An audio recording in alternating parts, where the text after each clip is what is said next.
Okay, so for this lecture, I'll be introducing the absolute maximum shear end moment for structure subjected to moving loads. So first po, we have here your shear. So sabi dito, for a cantilevered beam, the absolute maximum shear will occur at a point located just next to the fixed support. So the maximum shear is found by the method of sections with the load positioned anywhere on the span. So just like this point po. So diba, if you have a cantilevered beam, the reaction would be at the support itself. And then to be able to solve the reaction, what you need to do is just add all of the loading. So if you have a series of concentrated loads, I mean, regardless of the way it is oriented, since what you will do is just summation of forces vertical, ano po, i-add nyo lang naman yun. So for simply supported beams naman, the absolute maximum shear will occur just next to one of the support. So for example, if the loads are equivalent, they are positioned so that the first one in sequence is placed close to the support. So yan po. So if we want to know the absolute maximum shear, it would likely occur po just right next to the support. So ganito naman daw yung magiging position ng magbibigay sa atin ng shear maximum. So ano pong gagawin? You just place the series of concentrated loads, for example, or the moving loads doon sa it will occur just right next to the support itself. So for example, in this case, if we want to solve for the maximum shear, we will place the moving loads in this type of positioning, and then of course do summation of moment at this support to get the reaction here. So the reaction here would now be your maximum shear. Ano po? So for the positioning to achieve the largest possible shear, so the largest load should be directly under the support. Ano po? Kasi because that will give us larger shear stress dun sa ating reaction. So, yun po. So, ulitin ko. So, for a cantilevered section, the position of the loading that would give us the absolute maximum shear is if the loadings are just right next to the fixed support. And for a simply supported section, the maximum shear, we will achieve that if the moving loads are just right next to the support po. Ano? Next naman for the moment, so we have the absolute maximum moment for a cantilevered beam occurs at the point where absolute maximum shear occurs. So although in this case, the concentrated load should be positioned at the far end of the beam. Kasi di ba po, moment is equal to force times distance. So the larger the distance, the larger the moment is. So instead of right next to the support, no, the concentrated loads or the moving loads should be placed at the or farthest from the support itself for us to be able to achieve the maximum moment. So kung may mga load to, again, to achieve the largest moment, so syempre, the largest load should be at the edge. Kasi di ba, again, moment is force times distance. So the larger the load, the larger the distance, the larger the moment is. So yun po, ganun lang naman kasimple pag cantilevered. So kapag shear, right next to the support. Kapag moment, at the far end of the beam. Tapos kapag shear naman for simply supported, the loading should be right next to the support. But kapag naman po moment, it's not that simple. So for a simply supported beam, the critical position of the loads and the associated absolute maximum moment cannot, in general, be determined by inspection. We can, however, determine the position analytically. So unlike the shear and then moment for cantilevered section, we cannot just say inspect and then just place the moving loads directly. So if we are to solve for the moment for a simply supported section, we would now have to analyze the system. Ano po? So this is how a series of concentrated loads will be placed to achieve the maximum moment. So what we do po usually is, for example, in this figure, we have force 1, force 2, and then force 3. So what we do is, we locate the resultant force of the three different loadings, no? Denoted here by FR. So ito yung kanyang resultant force. And then get its location. No? So how do we get the location? We just use your Varignon's theorem. And then once we already have the resultant, the distance of the resultant in between the two loadings, we will place that, yung half nun ilalagay natin dito sa CL, which is your center line. Tapos, um, kung pag na-place na natin, o kunyari, ito na yung placement na magbibigay sa atin ng largest possible moment. So, to do that, so ang gagawin is solve nyo yung reaction based on this loading. Tapos po, you will cut it either sa F3 or sa F2, and dun natin makukuha yung absolute or the largest maximum moment based on the moving loads. Ano po? So, I've just described it here. Ano po? Again, it would be um, easier for you to understand if we have an example. So, I have here an example po, that I will solve. So, first one, this one. Determine the absolute maximum moment in the simply supported bridge deck shown. So, if there is a car going along this bridge. So, ang tanong is what would be the absolute maximum moment? Na po. So, let's try to solve this.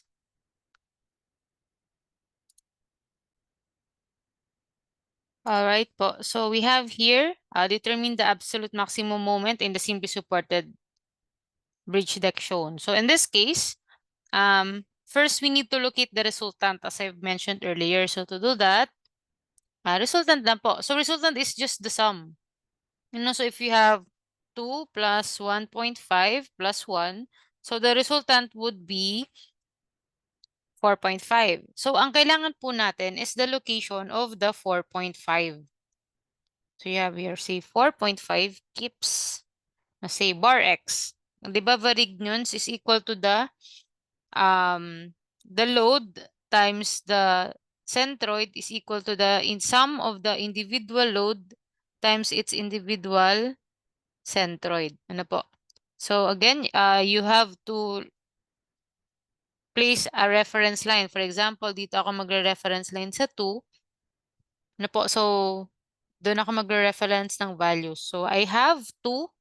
Its distance to the reference line is 0. Plus 1.5. Distance to reference line is 10. Plus 1. Distance to the reference line is 15. So, this would give us the location of the centroid. So, you have 1.5 times 10 plus 15, or 1 times 15 divided by 4.5. So the location is 6.67. 6.67 feet. So ilalagay ko na siya dito. So bale, sorry, I'll draw the resultant here. Ako na lang. So I have here resultant na 4.5.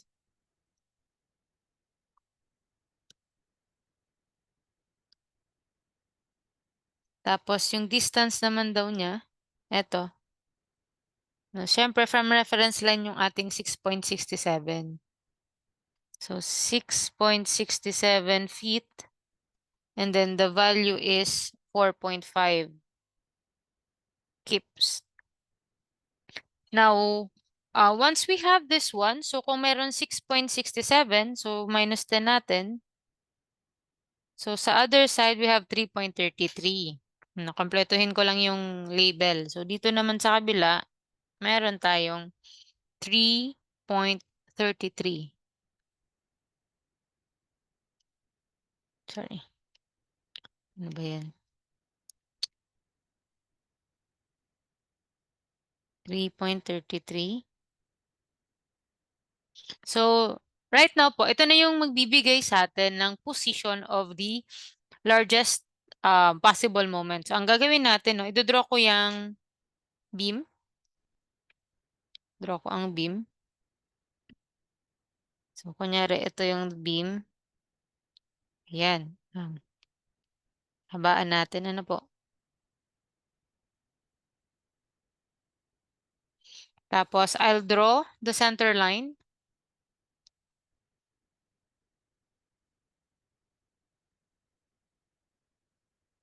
So, andito siya. Yung center line, ano, or yung gitna. Ayan. So, nipisan lang natin. So, ayan. Center line is just the half. Ano po? So, kung if you have there 30, the center line is 15 and 15. Center line. So, this is 15 feet. Tapos, 15 feet sa kabila. Ano po? So, this is the support. Now, to place the loading, you have two possible positioning, ano po. But in this case, pwede kasing ang gagawin po ano is hahatiin mo siya. Pwedeng hahatiin ko tong 3.33. Dito ko ilalagay yung center line or 6.667 tas nandiyan naman yung center line. But in this case, since sa right side nung 4.5, I have 1.5 tsaka 1, tapos mas malapit yung 1.5 dun sa 4.5, I would assume, no, for me by inspection, i-assume ko lang po na mas malaki yung makukuha kong moment dito sa side na 'to. So, gano'n na lang yung gagawin ko, ano. So, dito ko po lalagay yung center line. So, I would have, 3.33 divided by 2. So, I'd have 1.67 na distance. So, para hindi din masyadong ano, ido-drawing ko muna tuloy dito sa labas yung loadings. So, I have 2 kips. I have 2 kips. Sorry. 2 kips and then 1.5 kips. Then 1 kips.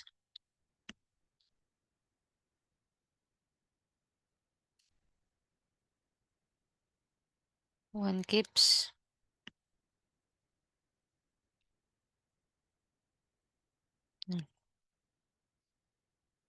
Yan. Sorry about that. Just I erase this one. Ayan. And then for the distances, I'll have here, dito ko na, i-red ko na lang siya, no? So, ito daw yung,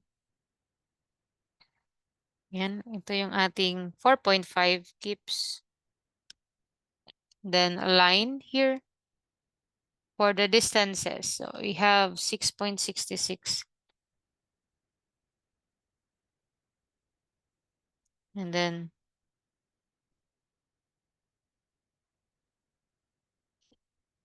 so, wait, let me just label 6.67, 3.33, and then this is 5 feet.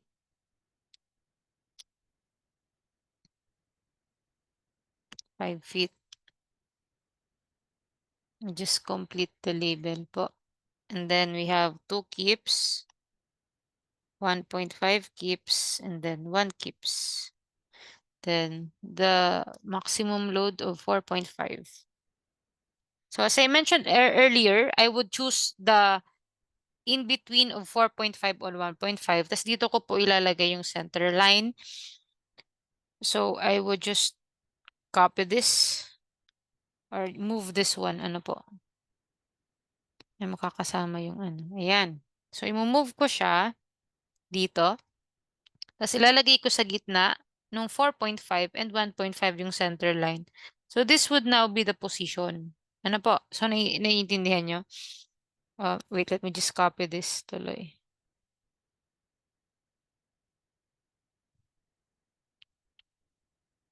Para may itatry tayo later. Ano? So I'll copy this. Then again, I would place this in between 4.5 and 1.5 sa center ng center line. So I would have here additional dimension. So yung distance nito, ito na lang. This one is 1.67. 1.67.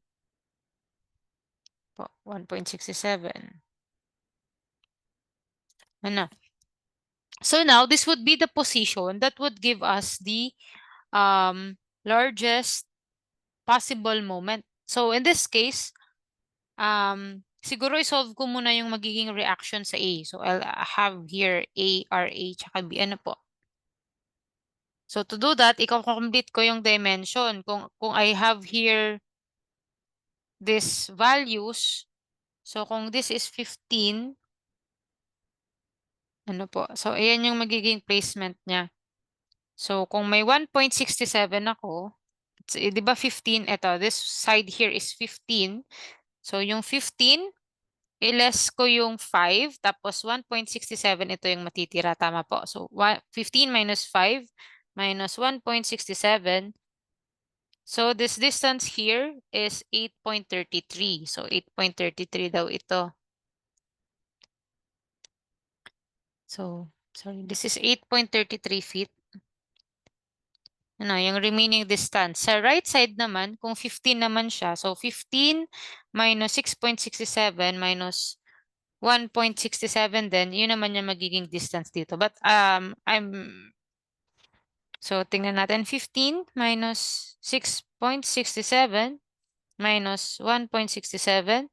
So the remaining distance dun sa other side is 6.66 feet. Ano po, dito sa ilalim, lagyan lang natin. This is 15 feet. 15 feet naman sa kabila. So I think now, since kompleto na yung dimension, we can now solve for your RA. And RB. So I'll write now the equation tuloy. So tingnan natin. So summation of moments at B equal to 0. We have RA times 30 minus 2 times ilan yan? We have 30, diba? This is the entire length is 30 minus 6.66. Yan yung natira. Ano? 30 minus 6.66. 67 pala, sorry. 6.66. So you have 23.34. Tapos minus, do not do not use the 4.5 na po. Ano, again, that is there only for us to place the loading properly. Yun lang yung purpose niya. Hindi nyo siya isasama sa computation kasi madodoble po yung loadings. Ano, so nilagay lang natin siya para ma-place natin yung loadings correctly, but the 4.5 itself should not be included in the computation of the values. Ano, so yun po. So sunod sa 2 is the 1.5. So you have 1.5. The distance naman is 15 minus 1.67, di ba po? This distance is equal to 15 minus 1.67. So 15 minus 1.67. So you have 13.33. Then lastly, the one keeps. So that is 8.33. So your RA now is equal to 2 times 23.34 plus 1.5 times 13.33 plus 1 times 8.33 divided by 30. So we have 2.5 kips. So that would be the reaction at RA. So now, to be able to solve, ang maximum moment po, it will happen hindi sa center line. Ano, again, ang center line para lang yan i-place natin yung load. So the maximum load would happen just under the loading itself. So in this case, since ang kinonsider ko is yung 1.5, diba? 4.5, 1.5 yung pinili kong in between distance. So in this type of position, the absolute maximum load would be directly under the 1.5. So ikakat ko siya ngayon dito. Ano po, ikakat ko yan dyan. So I will have another section. Yan. So cut ko siya dito sa 1.5.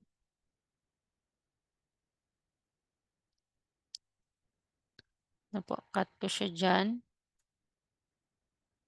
Then I'll add here, this is your section A-A. Now, and then just draw the free body diagram to solve for the maximum moment. So, in this case, sorry, I haven't solved for the RB yet. Ano po? So, you have, ilan ba yan? 2 plus 1.5 plus 1 or 4.5 minus 2.5. So, the RB is 2.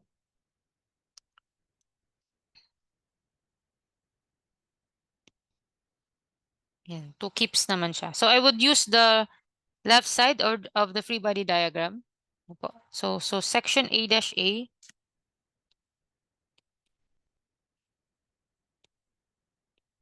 Ayan. So, i-drawing lang natin.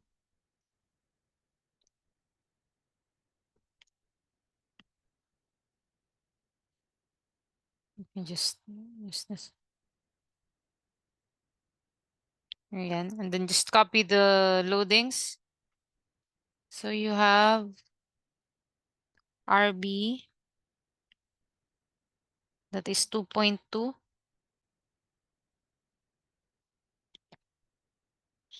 And then you have 1 keeps. Always remember to complete the details so that hindi kayo ganun mahirapan. Ano? So, you have 1.5.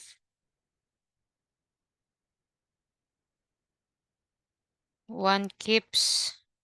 And then for the distances, this is 15 feet.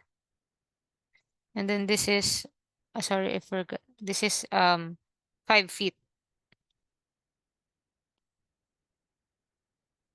We have another load here, which is your 1.5. Again, you will cut directly under the 1.5 section. So, sabihin natin, andito po siya. Ayan yung cut. So, ito siya ngayon. So, say I'll write here letter C. So, that is the position that would give us the maximum moment. So, yun. So, to get the maximum moment, since we cut it there, then you'll have your MC. So, just do summation of moment at C equal to 0 to get your maximum moment. So, we have MC.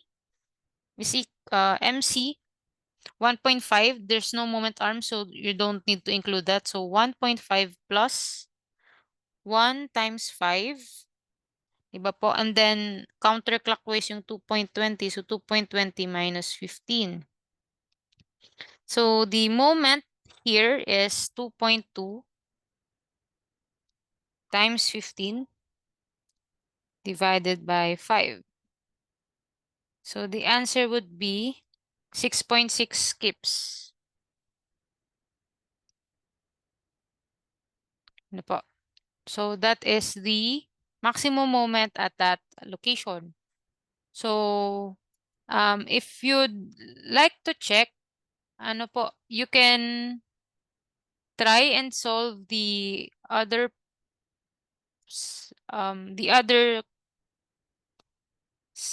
position. Ano, so wait, double check natin, ano. We have, sorry, this is not 15 pala, I'm sorry.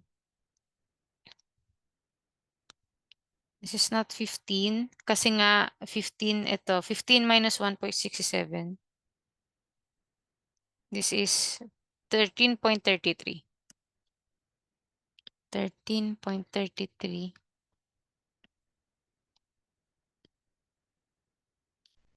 Opo, ano, dito nga pala siya, andito siya, ano, ayan. So, ito yung 13.33.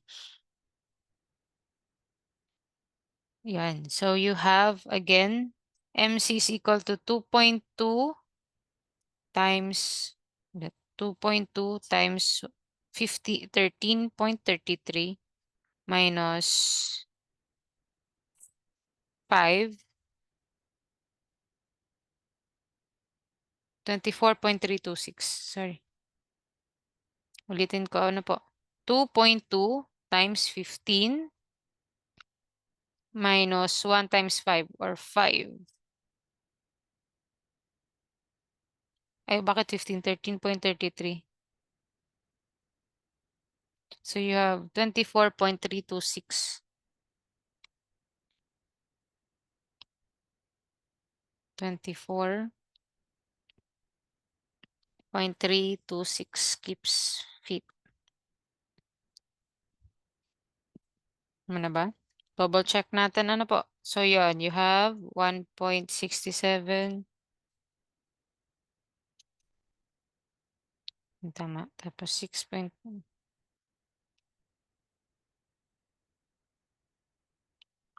If you want to check, no, you can try po kasi we have two possible position kasi pwedeng ang mangyari is yun ang na-mention ko kanina. Yung na-mention ko po kanina, pwedeng yung maximum loading natin is nandun sa under the 2 kilonewton load or nandito sa 1.5. So, paano naman kung sakaling ang option natin is, kunyari, di ba sabi ko kanina, I assume that the largest possible moment is in between 45 and 1.5.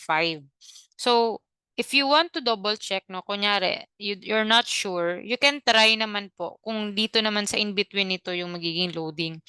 So yun, try tuloy natin. So I'll just copy this. No? So let's have another figure.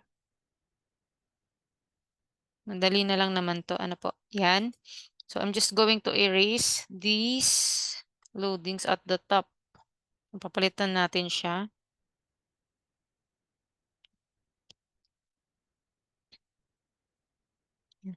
So I'm going to place naman this load. Tapos in between naman po ng 4.5 tsaka 2. So andito naman siyang ganon. Ayan. So ito yung may isang placement or possible placement. No, so, ayun. Kung hindi kayo sure na kung tama ba yung ano, pwede nyo naman itong isolve ng ganito. Ano po, pwedeng ganito yung position. So, 6.667 divided by 2 is we have 3.335. So, this is 3.335. Ito naman kabila, 3.335 also. So, ang distance dito sa right side, so bali 15 minus 3.335. So, we have here 11.665 feet. Dito naman sa kabila, we have 15 minus 3.335 minus 3.33 minus 5. So, we have 3.335 naman daw yung natira. So now again here we can solve for your reaction by doing summation of moments at one of the supports. So in this case, for example, I'll solve for RA. So summation moment B equal to 0. We have RA times 30 minus 2 times 30 minus 11.665. So you have 18.335 minus 1.5 times 5 plus 3.335, 8.335 minus 1 times 3.335. So your RA now is equal to 2 times 18.335 plus 1.5 times 8.335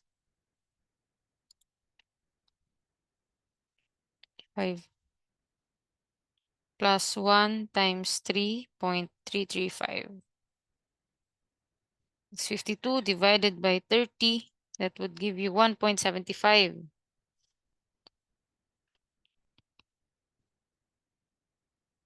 So kahit po wag nyo nang i-solve yung RB ano. So ito na lang side na to yung gagamitin.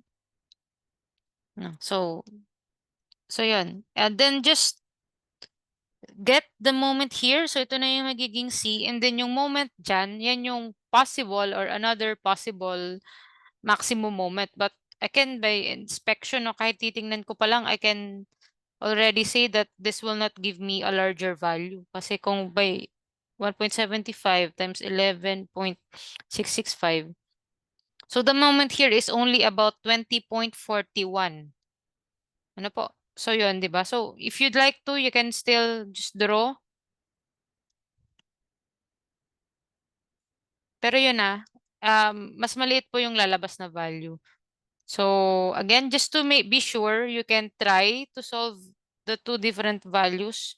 But in this case, correct po yung una kong assumption that the maximum moment would be directly under the 1.5 load. Ano po?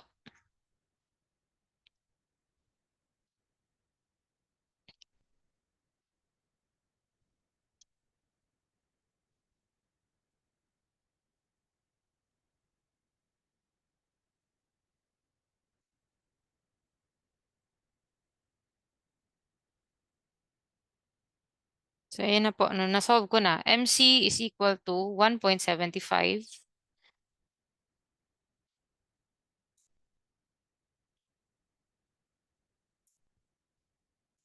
1.665, which is equal to 20.41 kips. So which is smaller in comparison to our 24.326. So this is now our absolute maximum moment. Remind ko lang ano po. So what you need to do is locate the location of the maximum or the resultant and then place it on the center of the beam. So that would give you the maximum moment, no? So again, yung maximum moment directly po under the loading that we considered.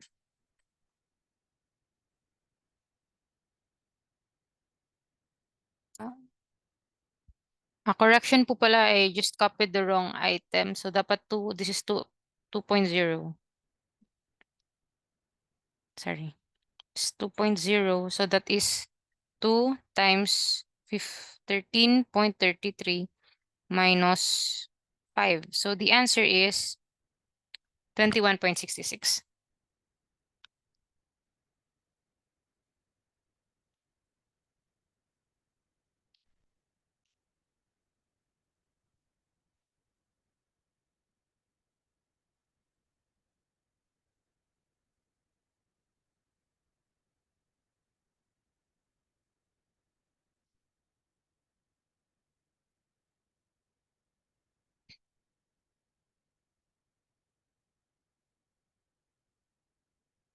So this is the final answer, okay? So this is 2.0.